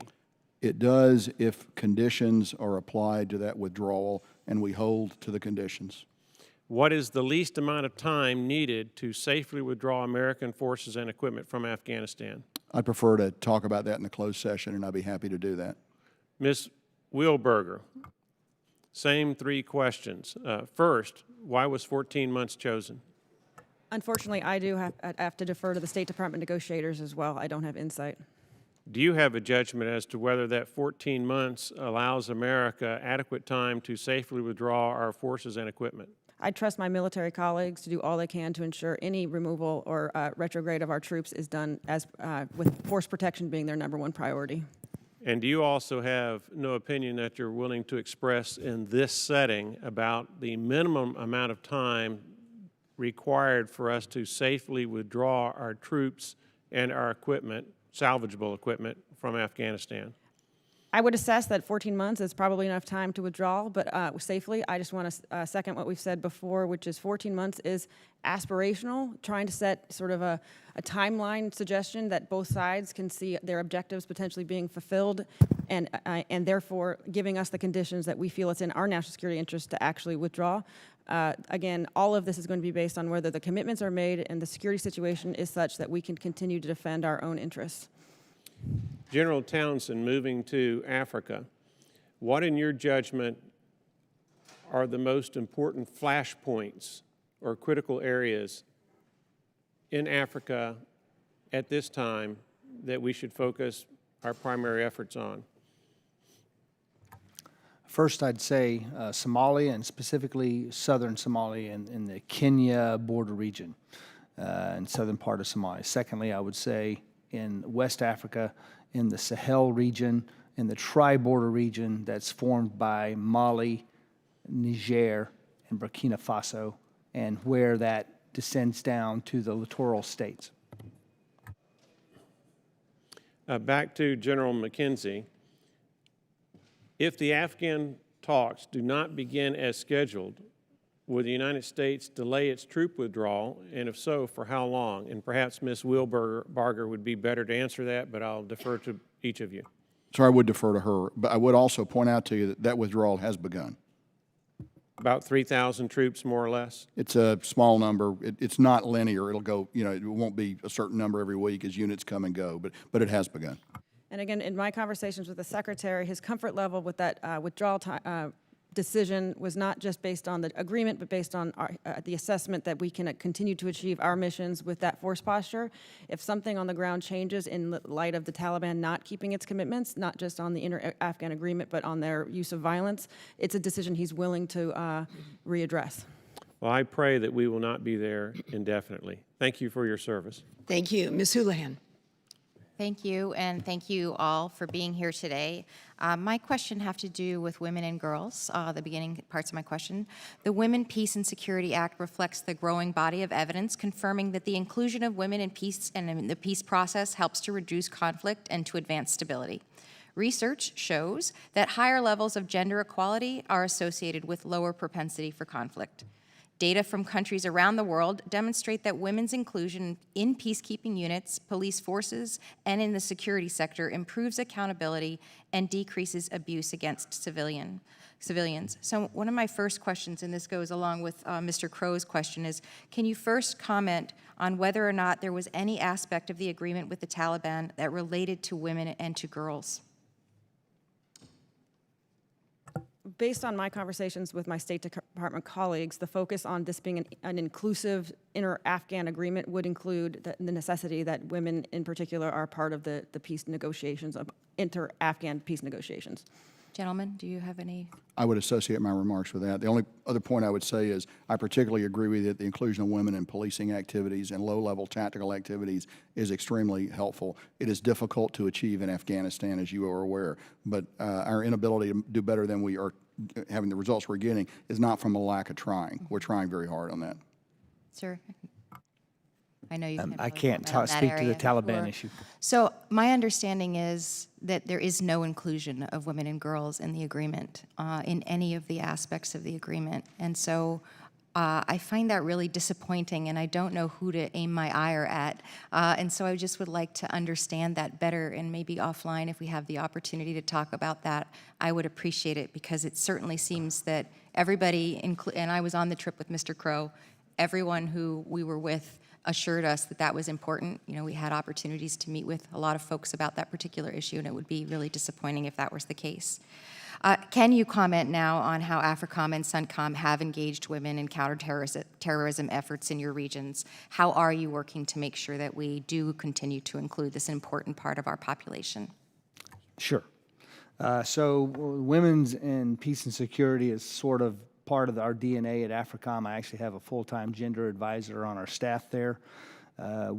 This is an issue that is embedded in every training event we do on the continent or in Europe, for example. And so just 3 quick examples. We had a recent communication symposium, which I spoke at, where we brought women in the armed forces from African nations to Germany for a symposium. We conducted a female intel officer course on the continent, and we just had a fairly large-scale exercise called Flintlock. It's a Special Operations Forces exercise. It had a women's and peace and security component to it. So we worked this hard to impress upon our African partners the importance of this. Thank you, sir. So I would echo what General Townsend said. You know, we have 2 tactical areas of operation where ability of women to interact at the tactical level is critical to obtain cultural entry into locations. So on the U.S. and on the coalition side, fully embedded, it's a critical capability that we simply cannot do without. And I'm referring specifically to Afghanistan, Iraq, and parts of Syria as well. Outreach to our partners. It's better in some areas than others. Afghanistan, there are profound cultural barriers to doing it. We work it across the entire theater. It is integral to all our training activities, and so I'm a very big supporter of it. Thank you. Ms. Wheelbarrow? Sure, I'll just add, I myself have visited the female commandos that work with Scotty Miller, and they're impressive and important.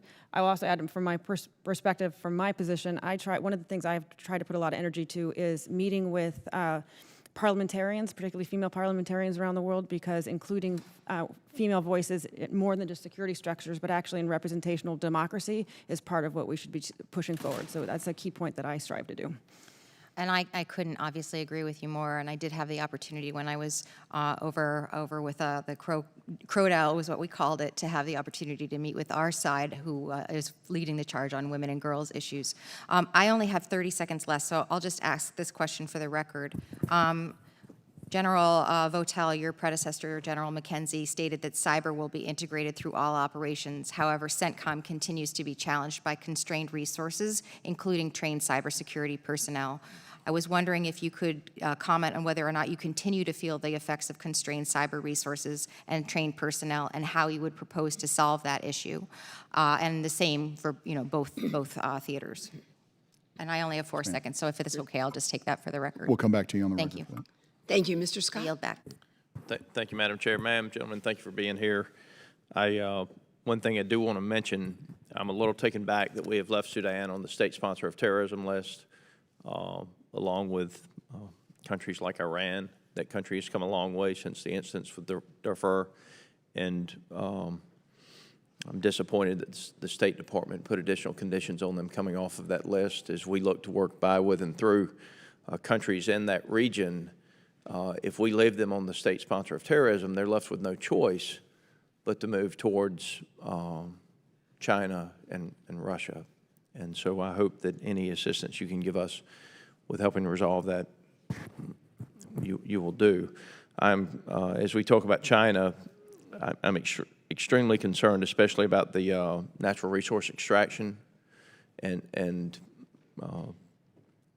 as we met with the UN peacekeeping mission in Mali, they expressed concerns that effectively the theft of the natural resources of many of the countries would in the end lead to civil war in many of those countries. And I hope that we are attempting to make sure that the people of those countries get a square deal as much as possible. General Townsend, thank you for your hospitality as some colleagues of mine visited AFRICOM. I've been in that area a couple of times. One, I was with General Fernez at Djibouti for approximately a week, went to Manda Bay, spent some time in Somalia, Mogadishu. I'm a little taken back at the lack of assets at that base for it to be under the command of somebody, I believe he was a two-star at the time. There are just very, very few assets in Djibouti, and I'm concerned about the lack of assets available to our teams in the region. General Townsend, you were very kind in providing resources to my colleagues and I to travel to see a couple of your ODA teams in Africa. We saw one ODA operating with the 127 ECHO program, one team operating without. Could you speak to the members of the committee about the differences in the teams that operate with the 127 ECHO program and those that operate without it? Sure. Congressman, first, you ask about, let me kind of double back to something you said a moment ago about we hope that we're helping these countries get a square deal with the Chinese. The Department of State has an initiative where they review contracts with these countries. It's a free service. Bring your contracts in. We'll read the Chinese version. We'll read the version in your language, and we'll tell you where the traps are and if there's differences in the versions.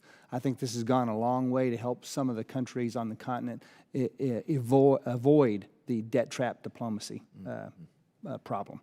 To your question about resources in Africa, I've served around the globe, a lot of time in CENTCOM.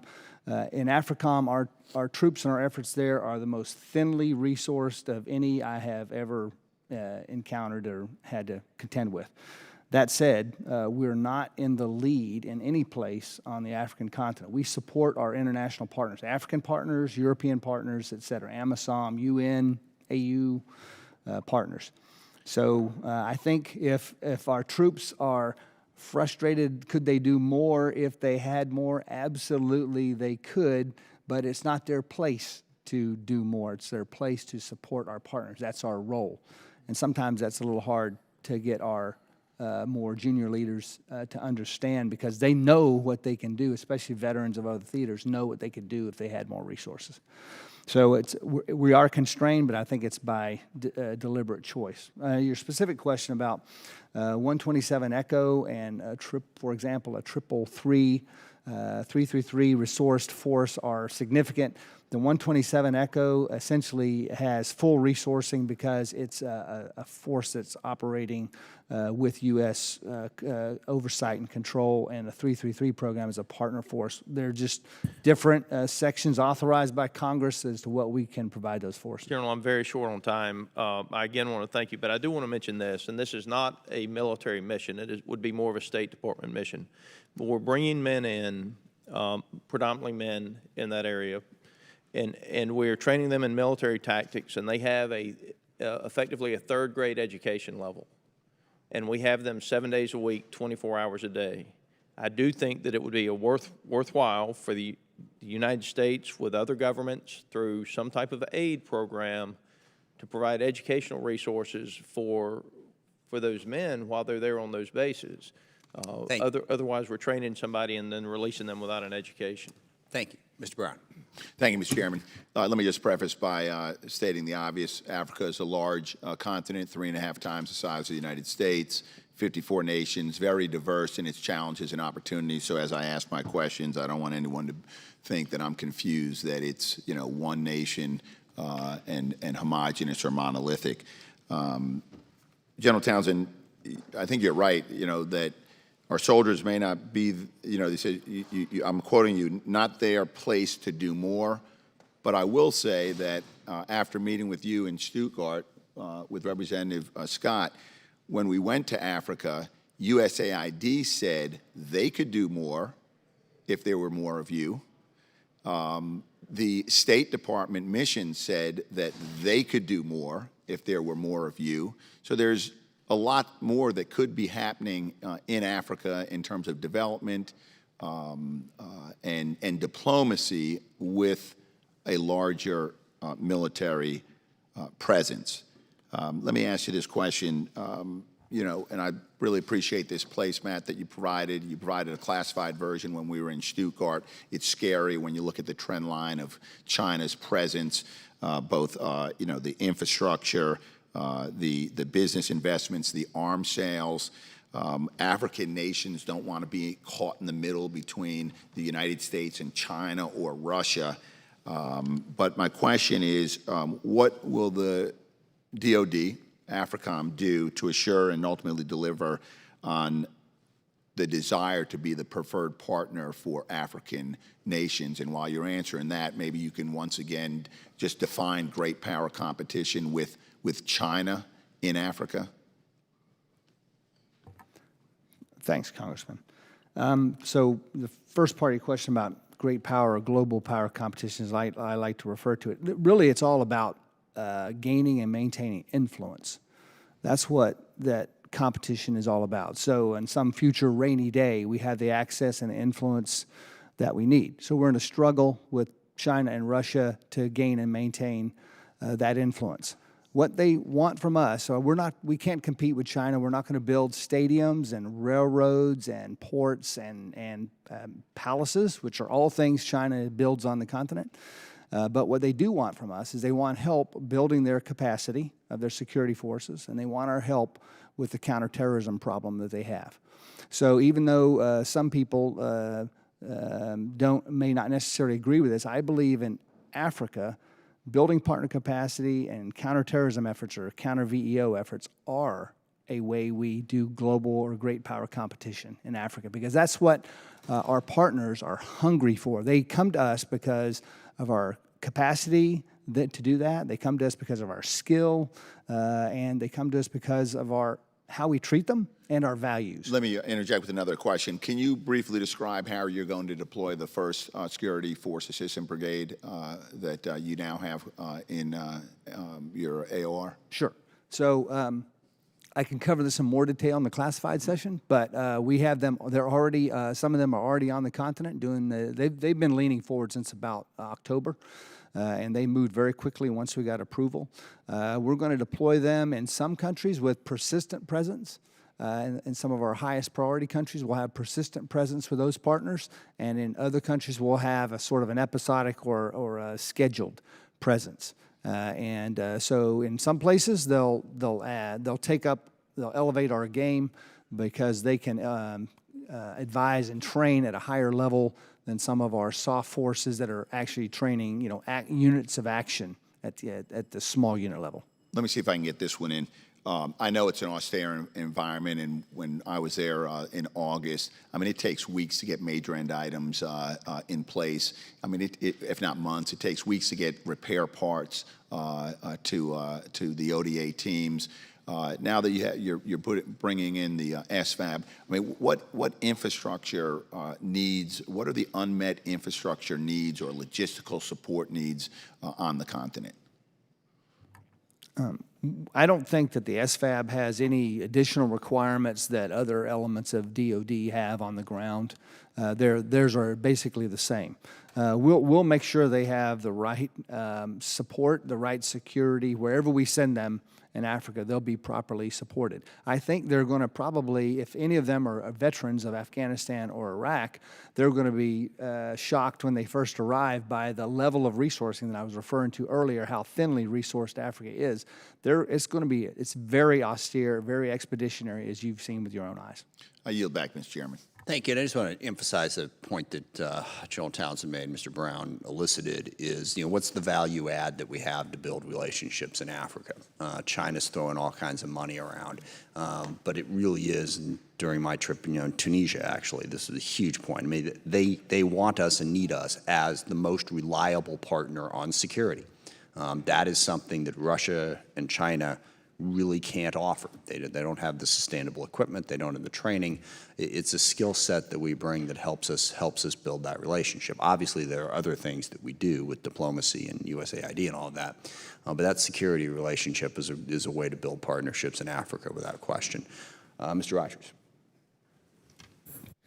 First, let me thank all of you for your service to our country and for making yourself available today. General McKenzie, in your unfunded priorities list, you address the need for more drones and surveillance to increase your ISR capability for base resilience and defense. Is that something, are you trying to fill a gap, or is you just don't have enough of ISR capability at present? So every combatant commander wants more ISR capability. There are current plans to reduce the number, particularly of MQ-9 drones that are available. We would like to see if there's a way that we can keep those in the theater and continue to use them. I recognize that there's a pressing requirement for those drones worldwide, and there are other places that they can be used. Nonetheless, we believe we have a genuine requirement for them, both in the VEO fight as well as positioned against Iran. Even though the MQ-9 is a vulnerable platform against some Iranian capabilities. Nonetheless, particularly in places like the Strait of Hormuz and other areas, it gives us visibility and intelligence gathering capabilities that we might not otherwise have. Was this a request that you put in your base request list and was pushed to a UFR list, or was it initially put in the UFR list? That's right. I'll have to come back to you on the details of that. I believe that we're responding to a very reasonable and understandable desire by the Air Force to divest of some legacy systems in their request, so we were reacting to that. I will have to come back to you with a detailed answer to that, and I will. Great, and I very much appreciate your Birmingham, Alabama accent. I'm glad you haven't lost it in all your years of service around the world. Sir, thank you. I picked up on it real quick.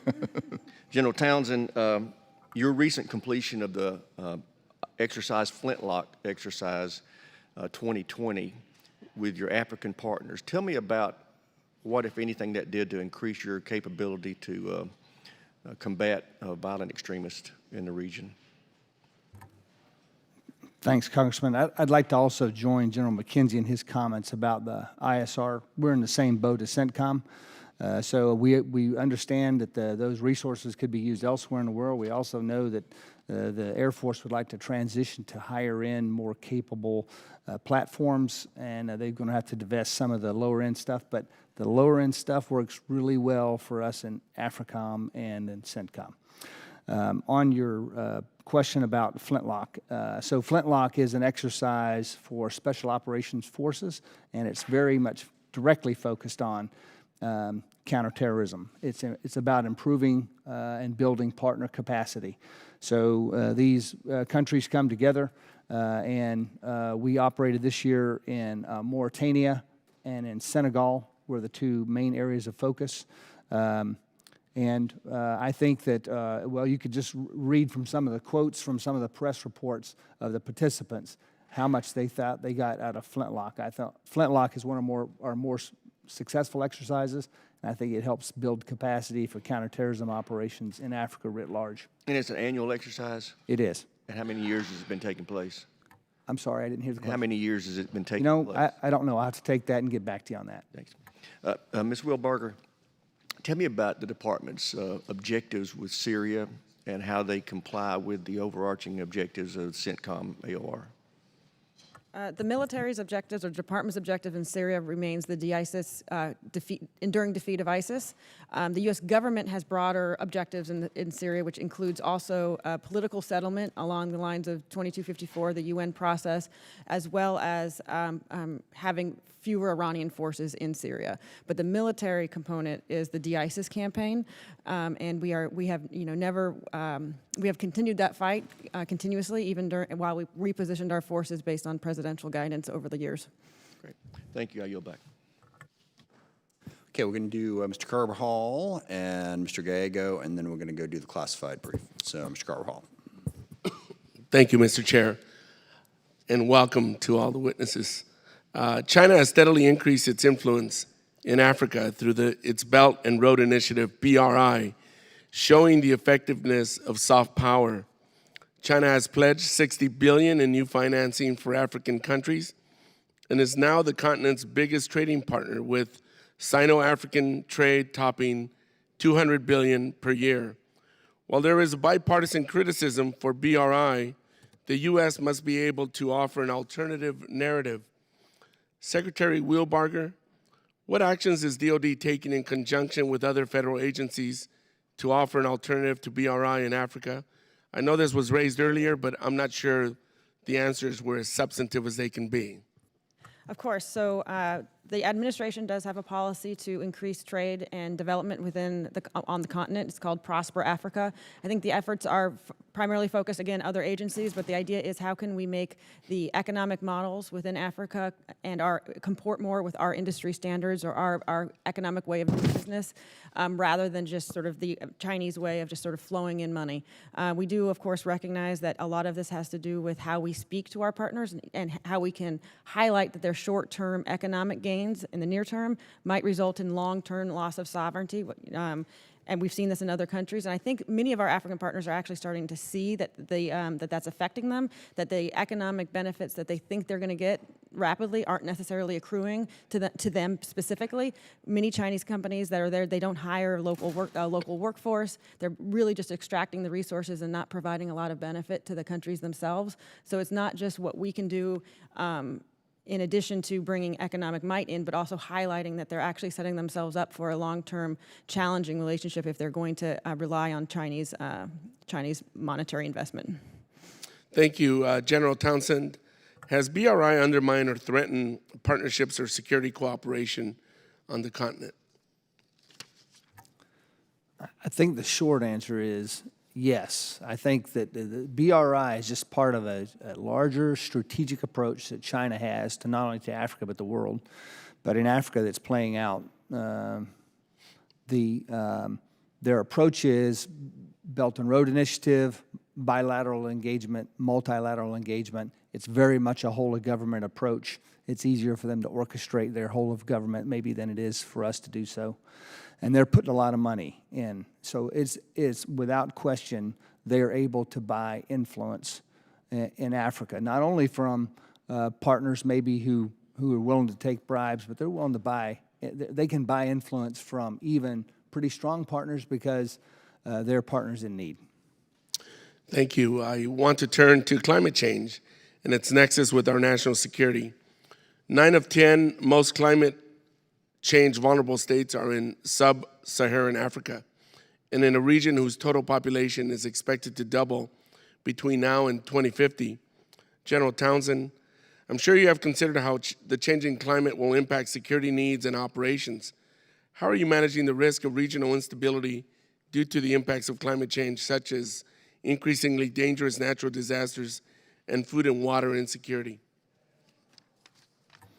Well, Congressman, as you said, we see the effects of climate change all over Africa today.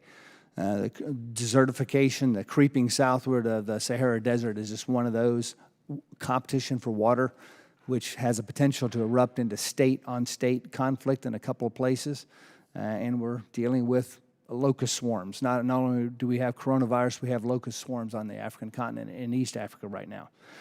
So these are all problems that we have to deal with, and they don't really have military solutions. This is where we have to work with our partners, not only in our own State Department and our own USAID, but also NGOs and your international partners as well. Do you feel we're being effective, taking a whole government approach with all these different agencies addressing this issue? Well, I think some of these challenges defy solutions by any one nation. Desertification and the water competition, for example. With the smaller scale problem of Ebola and locust swarms, I think we are. There's an international effort to help, and I know the United States is contributing to both of those. And in fact, in the case of Ebola, the countries that are dealing with that have developed a capacity to handle that problem without a lot of outside assistance. That's an example of where we have helped. Thank you, General. Mr. Chair, I yield back. Thank you. Mr. Gallego. Thank you. Ms. Wilbarger, we've heard a number of data points about our African partner, AFRICOM itself, getting less attention and funding. What is the risk that we're accepting in doing so? I just will take this opportunity to highlight that the Secretary has not made any decisions other than moving the SFAB into the continent. He is continuing to review all options, weighing that against the risk. And I think from my perspective, one of the primary ones is the long-term risk of the evolution and metastasization of terrorist organizations. They may look one way today, but if you don't maintain the pressure where they exist, they may evolve in the future where they have both the capability and the will to attack us in the homeland. So it's our ability to maintain focus across the continent is really necessary in this risk calculation. Great. General Thompson, what is your opinion on this increased risk that she identified? I think I agree with her assessment of the risk, and I also agree with her characterization that so far no decisions have been made other than we have gained an SFAB for AFRICOM. To follow up, General Thompson, I noticed on the front page of your testimony you have a statement that says, "A secure and stable Africa is an enduring American interest." So would you agree that scaling back our already modest Africa presence will mean that your command will do less and will be less resourced to fight for the national interests, our national interests on the African continent? Congressman, I agree that if we have less resources, we'll be able to do less. Okay. So then just to follow up, and this could be to anyone at the table here, if AFRICOM is realigning to deal with a great power competition, why is the security cooperation budget for the continent planning for a $72 million cut? Where will these programs be cut? What parts of the continent will this be cut? Will this cut from? Because it seems it's contradicting everything that we're hearing. If we're going to realign to focus on big power competition, then we should show that in the budget also. Ms. Wilbarger, you want to start? I'll start by just highlighting again the zero-based review that the Secretary is doing, looking at resources in Africa. His intent is to see if the missions that we recognize are critical and need to achieve can be done in more efficient or effective ways. That doesn't necessarily mean absorbing more risk. It could mean just, is there a better way to do the mission that we're already doing? With respect to security cooperation writ large, I mean, we have a lot of global requirements on security cooperation. My perspective is, particularly the theaters that have low posture, or you need to look at other tools that you have at your disposal, and therefore a security cooperation assistance 333 programs, for example, are invaluable to maintaining the security partnerships we have. With respect to the specific programmatic numbers that you brought up, unless General Townsend has specifics, I think we're probably going to have to take the specifics for the record. Okay. General Townsend? I would just add, I think that some of the most important programs that we have are programs like FMF, IMET, FMS, 333 programs, state partnership programs. A lot of those programs I'm advocating for are not even Department of Defense programs. Right. Those are tremendously valuable for us, especially in global power competition. It just seems like $75 million compared to how big our budget is. Seems like it'd be, it'd be very naive for us to just cut that funding, considering I think it doesn't do good work.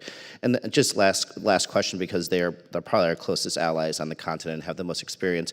Have you had discussions with our French allies about their posture if we make decisions about our posture in Africa altogether? Ms. Wilbarger. Yes, the Secretary has had several meetings with his counterpart, Minister Parley. She understands the Secretary's need to restore readiness to the force and to review all missions and all support to foreign partners. The French do highlight, of course, the importance of U.S. enabling support to their operations. They just do some capabilities they simply do not have, and what we have been doing is trying to encourage them to speed up their decision-making on having those capabilities for themselves so they no longer are reliant on United States support. Thank you. I yield back. Thank you. That will conclude, excuse me, this portion of the hearing. We'll give you a 10-minute break, and we'll reconvene at 12:10, 22:12. Thank you. We are adjourned.